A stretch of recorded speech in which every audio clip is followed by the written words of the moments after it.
За баярлалаа. За салсны дараа тусдаа амьдрахаар эцэг их хүүхдтэй уулзах хугацааг тогтооно. Тэгвэл хүүхдийн нас эцэг эхийн ажлын ачааллыг хүүхдийн сонирхлыг харгалзан үзнэ гэж байгаа.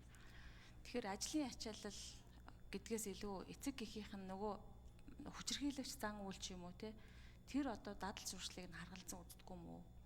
Салсны дараа ээж аавд нь ч юм өгөө явуулчихар бүр зодож нүдээ зовоогоод ингээд хоол ундыг буруу хооллоод харшилтаа юм байдаг бол тэрийг уулгаад ингээд ирүүлээ гэдэг кейс амьдрал дээр зөндөл байдаг шүү дээ. Тэгэхээр манайх энэ гэр бүлийн салсны дараах интервенц гэдэг асуудал дээр ер нь энэ хууль энэ одоо харилцаа ямар ахил твшил гаргахгүй. Салсны дараа ер нь бол салалт чинь хүчирхийллээс л болж салж байгаа шүү дээ. Ямар нэгэн төрлийн хүчирхийллээс. За салалтын үед өмнө ба дараа хүчирхийллийн нөхцөл байдал бүр хүндэрдэг. Тэр үед хүүхдийн сэтгэл санаа хохирол бүр их нэмэгддэг. Энэ дээр ямар нэгэн байдлаар ямар бодлого ахиж байгааг ярмаар байна. Хоёрдугаарт нь гэр бүл бол зөвхөн эхнэр нөхөр хүүхд гурвын одоо харилцаач бас биш л дээ. Энэ дотор ч ахмад настай хүмүүс байгаа. Гэр бүл доторх өөрөө бие дан өөрийгөө асрах чадваргүй ахмад настай хүмүүсийн буюу харгалзан дэмжигч гэж энэ хуулийн дээр орсон энэ хүмүүсийн нөхцөл байдлын үнэлгээ хэн хийх вэ? Одоо байгаа хуулийг харахад гэр бүлийн шинжээч нь гэр бүлийн нөхцөл байдлын үнэлгээ хийн гэж энэ хүүхдийн эрсдлийн үнэлгээ хийн гэж байгаа. За тэгвэл 3 дахь бүлэг хүмүүс болох тэр асран хамгаалалт шаардж байгаа хүмүүсийн асуудлыг хэн одоо үнэлэх юм? Хохирогч гэдэг та бүхэн ямар ойлголтуудыг ярьж байгаа тэр болгон дээрээ энэ шинжээч нөхцөл байдлын үнэлгээ хийж хохирлыг барагдуулах уу? Энэ шийдвэр хаана гарах вэ гэдгийг тодруулмаар байна. За тэгээд дараа нь хариултын дараа дахиад нэг юм тодруулах юм байна. За гэр бүлийн хэрэг хянан шийдвэрлэх урьдчилсан арга хэмжээ гэдэг 14 дугаар зүйл дээр байна. Хэрвээ одоо тухайн тохиолдол хүчирхийлэл асуудал боллоо гэхэд хохирогч гэр бүлийн нөгөө өмчн хиний нэр дээр байгаагаас хамаарат явж айгүй бол хохирогч одоо гэрээсээ хол явах хэрэгтэй болдог. Тэгэхээр хохирж байгаа хүнийг хамгаалахгүй бол яг үүндээ хүчирхийлэгчээсээ холдох ямар ч орон зай байдаггүй байхгүй юу? Явах газар байхгүй. Өмчлөгч нь магадгүй хүчирхийлэгч өөрөө байж болно. Тэр үед энэ асуудлыг яаж шийдэх вэ? За ийм асуулт байна. Бям зөвтгшүү хариулна. Тэгэхээр гэр бүлийн хүчирхийллийн хохирогчийг бас урд нь хамгаалах тийм эрх зүйн орчин байдаггүй. Очих газар орон гэр байхгүй болохоор арга барахаараа хэд хоног муудалцаад аав ээж дээр эсвэл ах дүү нар дээр найз дээр нөхөд дээр очиж хэд хончол дээр одоо аргагүй ихэнд буцаад гэртээ очдог дахиад хүчирхийлүүлдэг ийм одоо бас байдаг бас байсан. Тэгээ түрүүн би болсон 2016 онд хууль зүйн дотоод хэргийн сайд байхдаа энэ гэр бүлийн хүчирхийлэлтэй тэмцэх тухай хуулийг их хурлаар оруулж батлуулж за гэр бүлийн хүчирхийллийг гэмт хэрэг тооцдог болсон. Гэмт хэрэг тооцдог болсон. Үүнийг дагаад одоо эрс гэр бүлийн хүчирхийлэл буурсан. Нөгөө одоо хүчирхийлдэг нөхөр гэмт хэрэгтэн болохгүй тулд.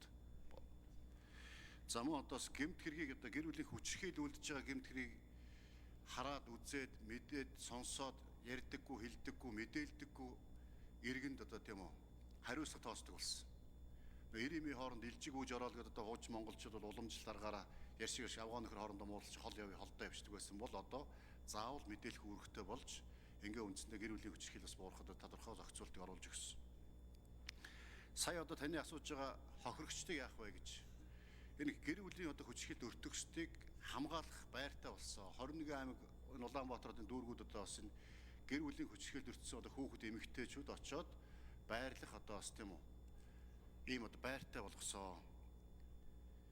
За энэ одоо бодлогуудын үр дүнд үндсэндээ саяны одоо хэлж байгаа гэр бүлийн хүчирхийлэлд өртөгчтэй асуудлыг шийдэх ёстой юм бололцоо. Эрс багассан. Гэхдээ бол байгаад байгаа.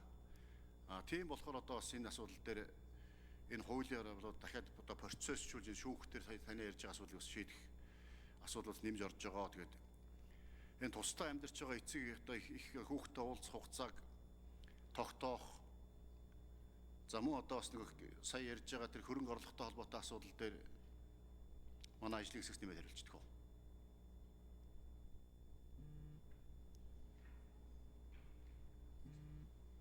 За ажлын хэсэг нэмж хариулъя. Мегмар дарга.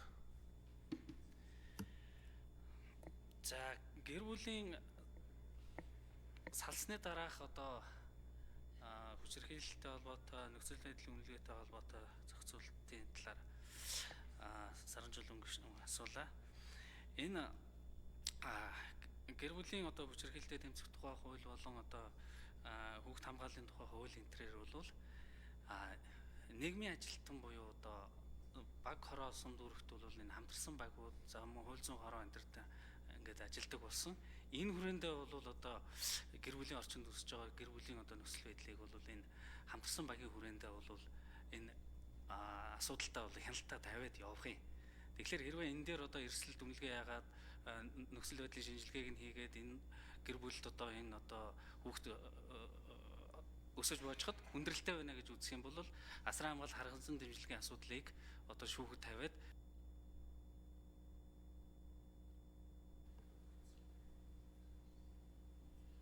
За Саранчулан гишүүн тодруулъя. За дахиад асууя. Хамтарсан багийн үйлчлэгээ бол гэр бүлийн одоо хүүхд хамгааллын асуудал дээр илүү ажиллаж байгаа тийм. Тэгэхээр одоо гэр бүлийн шүүх болон шүүхийн хянан шийдвэрлэгийн процесс дээр түрүүн сайн зориг гишүүний хэлсэн шиг нийгмийн ажилтнууд энэ гэр бүлийн шинжилгээ нөхцөл байдлын үнэлгээнд дээр илүү тодорхой орж ирнэ гэсэн үг үү? Би яг хуулиас нь харахгүй болохоор асууж байгаа шүү. Тэрийг тодруулмаар. За тэгээд эрүүл мэндийн дадал зуршил буюу одоо хүчирхийлэл үйлдэгч гэж хэлдэг юм уу? Одоо нэг салсан буруутай этгээд гэдэг юм уу?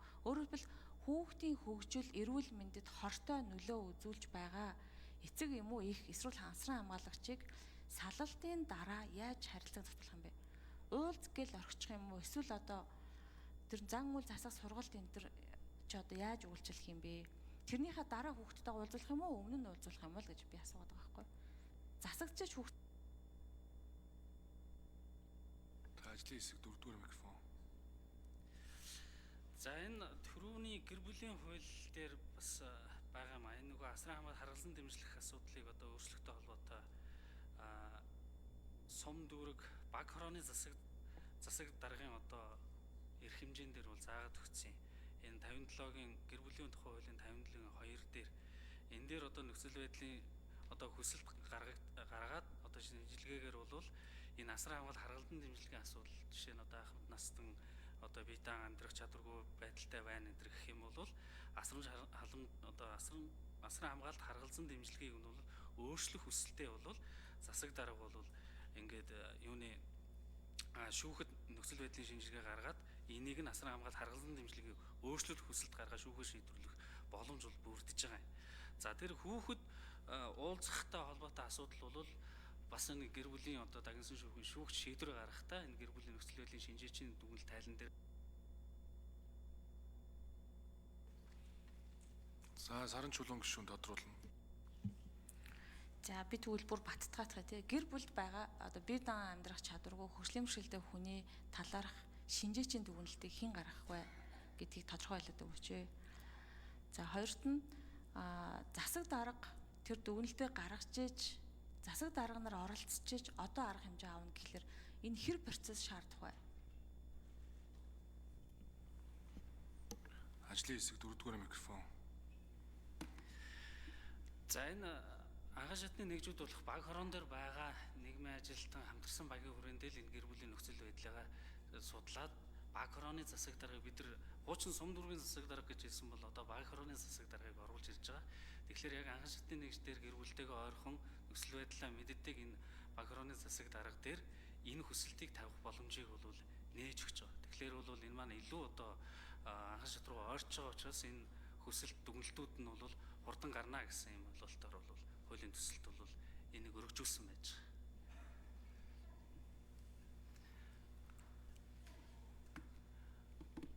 Цаг бол тэр хамтарсан багийн одоо нөхцөл байдлын шинжилгээнээс л хамаарна шүү дээ. Хэр олон нөхцөл байдлыг судлахын гэр бүлийн орчны гэр бүлийн орлогын асуудал гэдэг ингээд тийм учраас бол энэ анхан шатныхаа одоо нэгжтэр байгаа энэ байгууллагууд дүгнэлтээ хурдан гаргана. Дунджаар бол